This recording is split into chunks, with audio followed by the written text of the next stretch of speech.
Tahiti Vibes avec les véhicules FAV disponibles au comptoir d'importation automobile de Mamaou.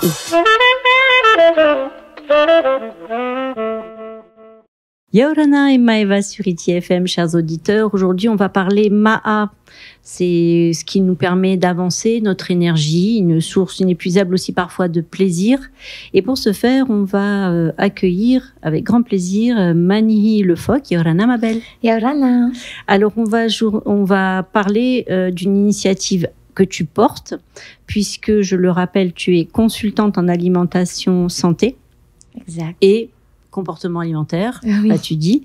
Et on va parler de ces affiches que l'on voit partout. Donc, je pense que ça va être un grand rendez-vous. Ça s'appelle le village de l'alimentation et de l'innovation qui se tiendront du jeudi 31 au dimanche 3 avril. Et tu disais, à quel endroit ? À la Maison de la Culture. À la Maison de la Culture. Alors, pour les auditeurs qui ne te connaîtraient pas, parle-nous déjà un petit peu de toi. Donc, Manihi Le Phoque, je suis consultante, comme tu l'as dit, en alimentation santé. Donc, j'ai 2 enfants et cela va faire maintenant 7 ans que j'ai créé Azae Conseil. Azae qui signifie agir pour la santé et l'avenir de nos enfants. Et l'objectif, lorsque j'ai créé donc ma petite entreprise, c'était vraiment d'apporter mon expérience et mon expertise, la mettre au service en fait des associations, organisations et même des services du pays avec qui je travaille souvent, pour, on va dire, participer à faire évoluer les comportements alimentaires vers des pratiques plus saines, plus durables, tout en préservant la richesse des dimensions que représente en fait l'alimentation, dont notamment la partie convivialité, partage, plaisir qui est essentiel lorsqu'on s'alimente. Exactement. Alors, ce village de l'alimentation et de l'innovation, c'est un projet que tu portes, je disais tout à l'heure, en partenariat évidemment avec des institutions que sont les ministères de la Santé, de l'Agriculture, de l'Éducation, mais aussi la CPS, et on comprend forcément pourquoi. Concrètement, qu'est-ce qui va se passer ? Quel est le programme de ces 4 journées ? Alors, le village de l'alimentation et de l'innovation est un village pédagogique. Donc, effectivement, l'idée, c'est vraiment de transmettre des connaissances, des savoir-faire, des savoir-être en utilisant tous les canaux de communication disponibles à notre portée. C'est la raison pour laquelle le village a plusieurs espaces. Un espace conférence, un espace exposition, projection de films. Et on a également un nombre varié et divers d'animations, d'ateliers, destinés à la fois aux enfants, aux scolaires, mais également au grand public et aussi aux professionnels.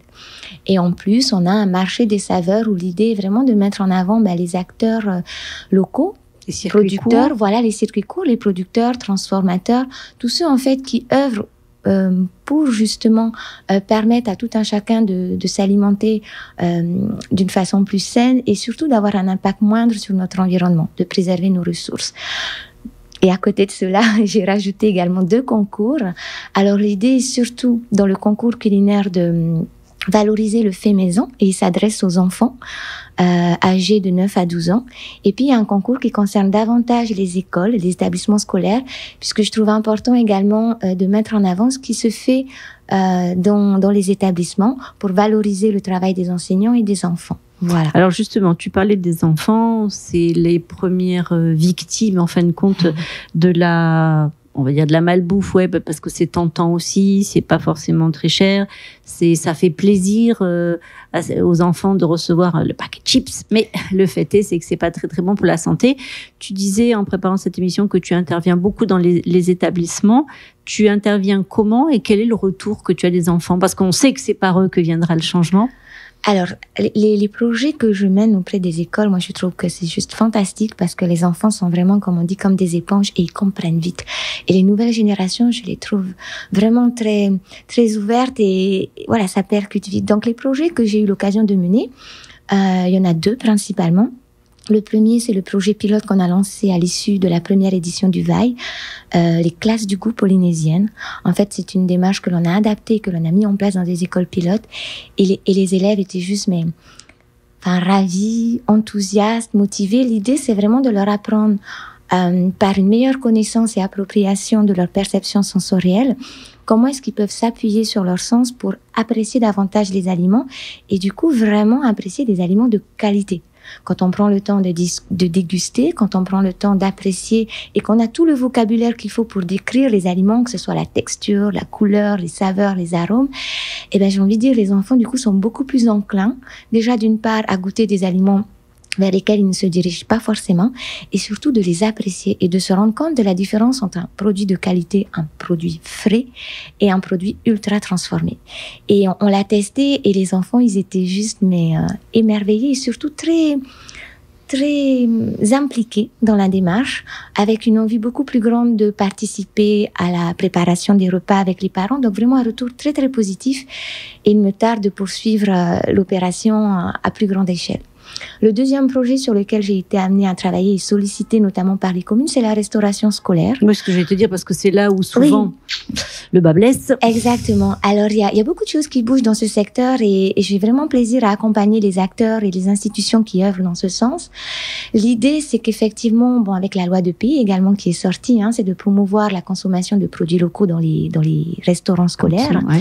Mais comme je disais, il suffit pas juste de mettre davantage de produits locaux dans l'assiette pour que les enfants aient envie d'en manger ou ne serait-ce que de goûter. Donc moi, j'accompagne des équipes avec cet éclairage justement sur les comportements alimentaires, la construction des préférences alimentaires dès le plus jeune âge, pour que les équipes qui accompagnent, qui préparent les repas d'une part, et les tatis qui sont souvent là au service, puissent accompagner au mieux les enfants, comprendre leurs réactions. Et plutôt que d'avoir parfois, ce qu'on a tous connu, une réaction un peu en mode « Oh non, il faut que tu finisses tes légumes, il faut, parce que c'est bon pour ta santé », on apporte vraiment un éclairage nouveau pour un accompagnement beaucoup plus bienveillant et surtout adapté aux réponses et réactions de l'enfant. Et ça, alors, c'est perçu comment? Parce qu'on sait que l'être humain, de par son essence même, est un peu réticent au changement. Concrètement, comment on fait? Quelle perception? Non, oui, comment on fait? Et c'est surtout, quelle perception? Il y a une mesure après, justement, de ces actions qui sont mises en place? Déjà, je pense que la première mesure, c'est-à-dire qu'à partir du moment où on aura adopté la démarche la plus appropriée, les enfants gaspilleront moins. Ça se voit tout de suite à la fin du repas, la quantité gaspillée. Donc ça, c'est un premier indicateur qui trompe pas. Si les enfants apprécient le repas, il y en a beaucoup moins à la fin du repas dans la poubelle. Et en fait, ce qui est important quand on accompagne les enfants, c'est vraiment de leur donner envie, d'inspirer. On n'est plus en mode il faut, c'est obligé, et puis on évoque des raisons de santé qui, très concrètement, aujourd'hui, les psychologues se rejoignent pour dire que ça n'a aucun impact sur les enfants. Donc, c'est vraiment de donner envie. Et déjà, pour donner envie, on joue sur la présentation, sur les couleurs, sur l'information aussi, quels sont les aliments que l'on vous sert aujourd'hui, et puis rapprocher les convives des personnes qui ont préparé les repas ou qui leur servent à manger, qui est en fait ce lien, j'ai envie de retrouver le lien avec ces aliments, mais aussi avec les personnes qui au quotidien travaillent pour nous servir ces repas. Et du coup, pour ces acteurs-là, donc les adultes, soit qui préparent, soit qui accompagnent ce temps de déjeuner, c'est perçu comment justement ces nouvelles... Alors les formations que j'ai eu l'occasion de donner, les journées de sensibilisation sont vraiment très enrichissantes, et les gens sont contents de voir qu'il y a d'autres façons de faire, de découvrir que l'on peut faire autrement. Et surtout, à chaque fois que j'interviens, je leur fais vivre les expériences sensorielles que l'on fait par ailleurs vivre aux enfants pendant les classes du goût.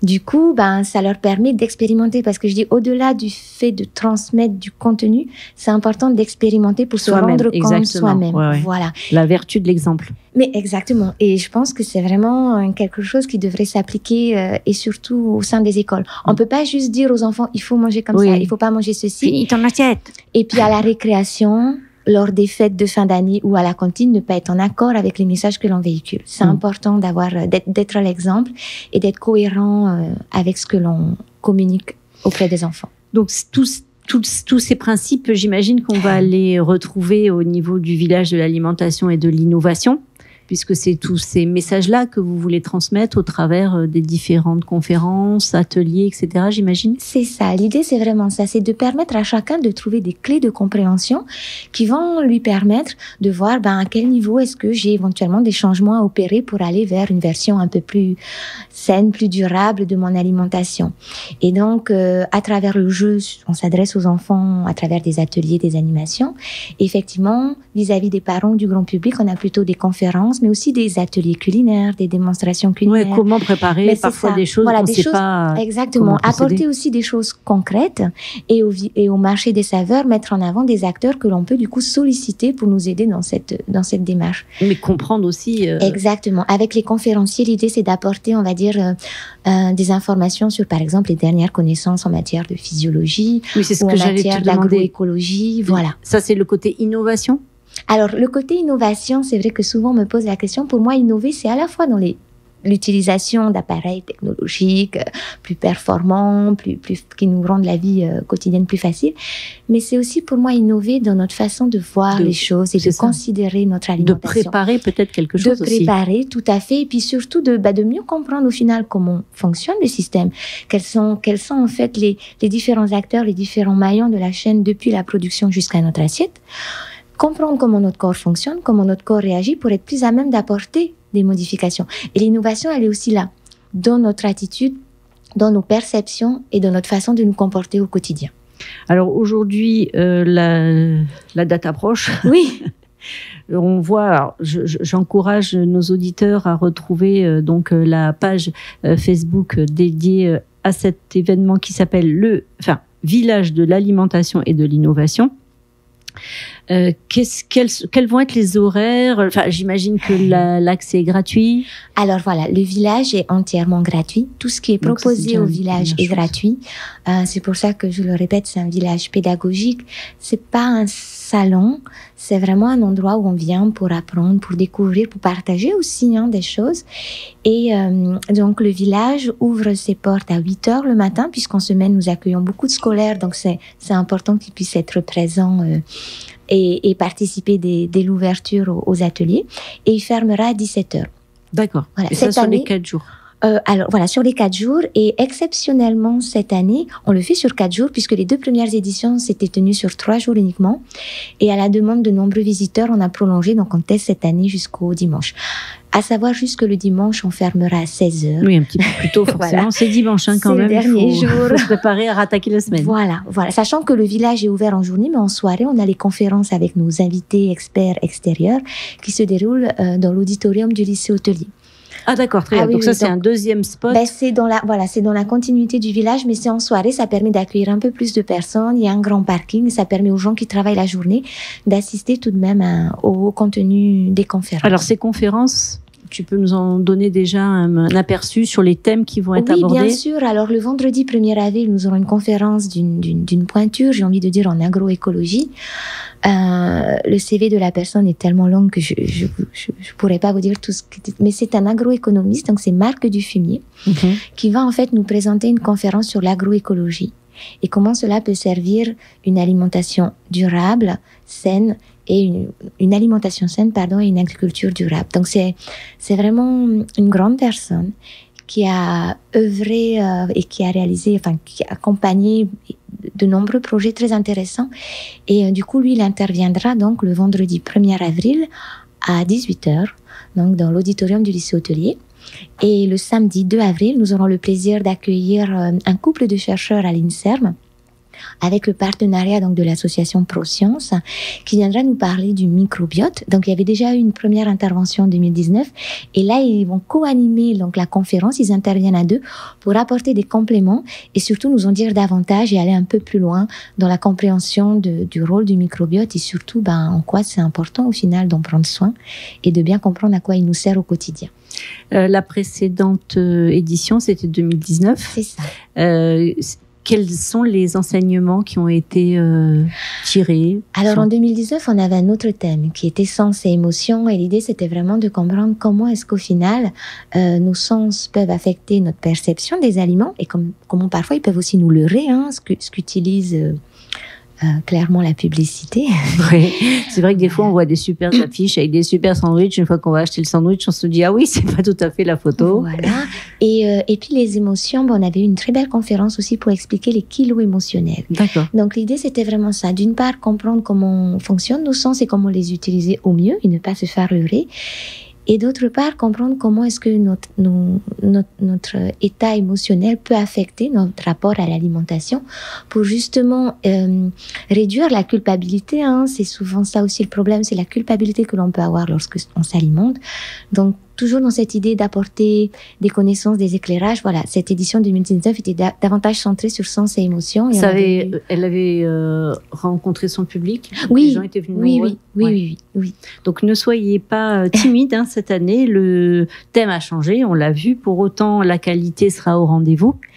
Tu en es la garante, Mani. Oui, à chaque fois que je fais quelque chose, et surtout le Vaille, alors je vous avoue que le Vaille, il a été reporté 2 fois à cause de la situation de crise sanitaire.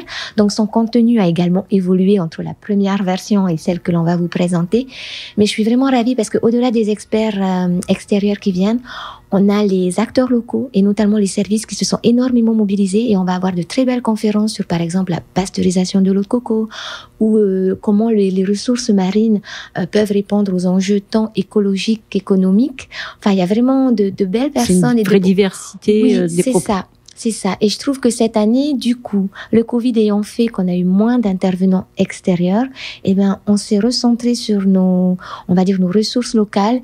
Et je trouve que le village n'en sera que plus beau parce qu'au final, je trouve que c'est important, le Covid nous l'a rappelé, de se centrer sur soi et déjà de voir qu'est-ce que nous, à notre échelle, on est capable de faire. Voilà. Il y a beaucoup d'initiatives, il faut le rappeler. ITFM ouvre régulièrement son antenne pour justement recevoir toutes ces associations qui œuvrent justement pour une alimentation plus raisonnée, une culture biologique, le rawi aussi, pour la pêche. Donc tout à fait, il y a beaucoup d'acteurs locaux qu'il faut effectivement encourager et soutenir. Tout à fait. Et je trouve que c'est vraiment très prometteur pour l'avenir parce qu'au village, on a également des étudiants qui préparent des ateliers, qui les conçoivent et qui les animent. Et à chaque fois, je suis enchantée de voir que nos jeunes ont vraiment beaucoup d'idées et quand ils sont concernés par le sujet, ils font vraiment de très belles choses. Eh bien, écoute, est-ce qu'il y a des informations qu'on a oublié de donner à nos auditeurs pour ces journées du village de l'alimentation, je le répète, du jeudi 31 mars au dimanche 3 avril? Est-ce qu'il y a des informations ou des choses que nous n'avons pas dites? Alors, j'aimerais juste inviter, il reste encore un peu de temps, toutes les écoles qui sont dans un projet en lien avec l'alimentation saine et durable, de ne pas hésiter à présenter leur projet à l'occasion du concours. Donc, pour ça, consultez notre page Facebook et notre site internet, veilletahiti.com. Et puis, il y a également le concours culinaire des petits chefs du Vaille, qui s'adresse aux enfants et que tous les enfants qui sont on va dire passionnés de cuisine et qui souhaiteraient nous proposer leur version de ce que sera l'assiette du futur, qui n'hésitent pas pareil à s'inscrire de façon à ce qu'on puisse présenter leur création au village. Voilà. Bien, et bien alors on appelle à la candidature de tous nos petits herbes, nos chefs en herbe, pardon, exact. Et pas nos herbes en chef. Il y a des moments comme ça. Ok, écoute, moi je te remercie beaucoup d'être venue, Mani, nous présenter ce projet qui effectivement nous projette dans notre quotidien, mais aussi dans l'avenir, parce que on le voit là, on parlait de la crise Covid. Tout le monde sait que le fret a beaucoup augmenté, que toutes les matières premières augmentent. Donc, c'est important de valoriser les produits que l'on connaît. Aller dans l'innovation, tu l'as dit, je le répète, c'est aussi peut-être cuisiner autrement ce qu'on a sous la main. Exactement. Et comme je dis à chaque fois, chacun peut apporter sa petite pierre à l'édifice, ne serait-ce qu'à l'échelle de sa petite famille. Et déjà, si chacun fait un peu, tous ensemble, on avancera et ceci pour le bien-être de tous. C'est ça, de tous et de notre Fénois. Voilà. Ok.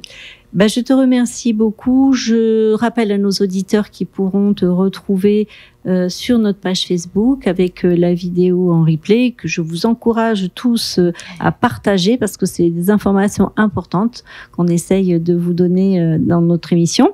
On vous souhaite à tous une belle journée et on vous donne donc rendez-vous au village de l'alimentation et de l'innovation du 31 mars au 3 avril. Maruru d'être venu. Maruru à vous, bonne journée. Nana.